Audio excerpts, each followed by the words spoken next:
The movie begins in a village where anything red is not allowed to appear. They don't even allow red flowers to appear, and if they see one, they will remove it, then bury it. The village is surrounded by forest, and the village has always had a legend that a group of human-eating monsters live in the forest.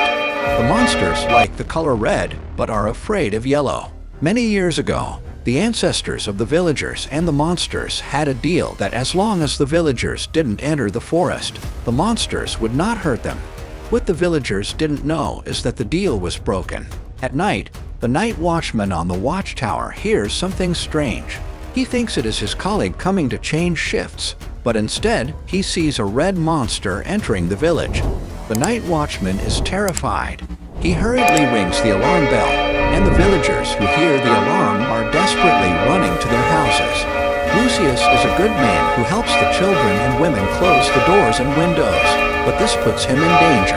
On the other side, Lucius's girlfriend Ivy opens the door and stands in the middle, where she anxiously waits for Lucius to come home.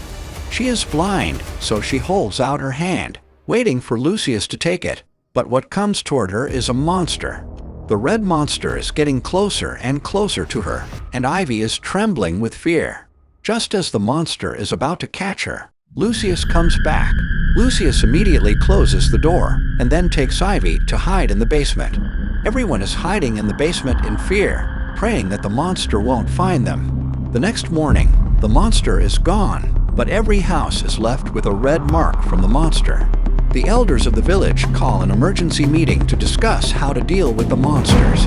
That's when Lucius confesses to everyone, admitting that he broke the deal between the village and the monster, causing the monster to enter the village. It turns out that Lucius saw his friend Noah holding some red berries yesterday.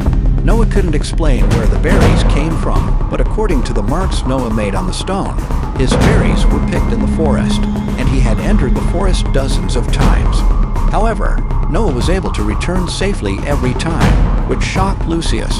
Lucius wanted to go through the forest to the town to buy medicine because some patients in the village urgently needed it. Entering the forest, Lucius sees no sign of any monsters. Soon, he sees the red berries. Suddenly, something flashes in the woods. Lucius knows that the monster has discovered him, which means that he has broken the deal between the village and the monster.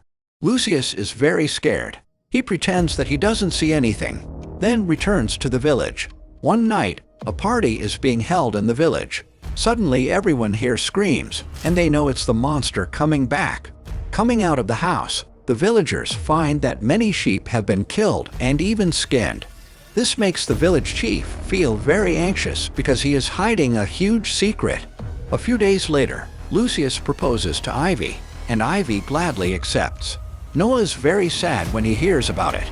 He comes to Lucius's house and stabs Lucius in the belly when he is not paying attention. It turns out that the three grew up together, and Noah and Lucius are both in love with Ivy. Noah thinks that the only way to get Ivy back is to kill Lucius.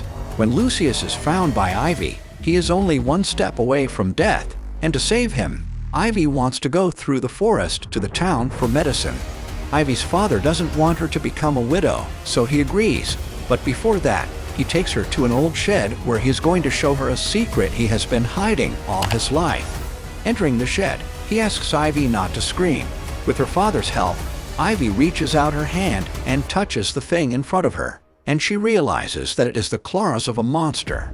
She is terrified, and then her father tells her everything. It turns out that the elders of the village are a group of people who are completely disappointed with the outside world, and they have all lost their loved ones for one reason or another. So they came here many years ago and built this utopian village to keep the younger generation from going out.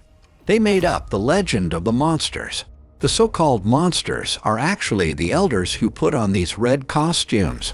The chief wants Ivy to keep the secret. At the same time, he tells Ivy that there is indeed a legend of a forest monster, and he does not know if it is true or not. For her safety, the chief arranges for two young men to protect her while she buys medicine. In the forest, the two young men escape because they are too scared. Ivy has to continue the journey alone, and suddenly she falls into a big hole. Fortunately, she grabs a tree root and then slowly climbs out. She checks herself, and she realizes that there is a lot of mud on her. She is horrified because she knows that the mud has covered her yellow coat. The monsters like the color red and are afraid of yellow. She hears a terrible voice from behind her, and she desperately runs away. Due to her blindness, she couldn't run very far. When she stops to take a break, she is unaware that she happens to be standing in the middle of a lot of red berries. Suddenly, a monster charges against her. Ivy leads the monster to the previous big hole. She stands on the edge of the hole. When the monster charges again, she dodges while the monster falls into the hole and is pierced. The monster turns out to be Noah. He was trying to drive Ivy back to the village. Ivy continues on her way, and finally she comes to a wall. She climbs over the wall and happens to meet a policeman who is on patrol. With the help of the policeman, Ivy gets the medicine. She returns to the village alone and successfully saves Lucius. Later, the elders tell the villagers that Noah's death was caused by a monster attack, and Ivy promises the elders to continue to keep the secret.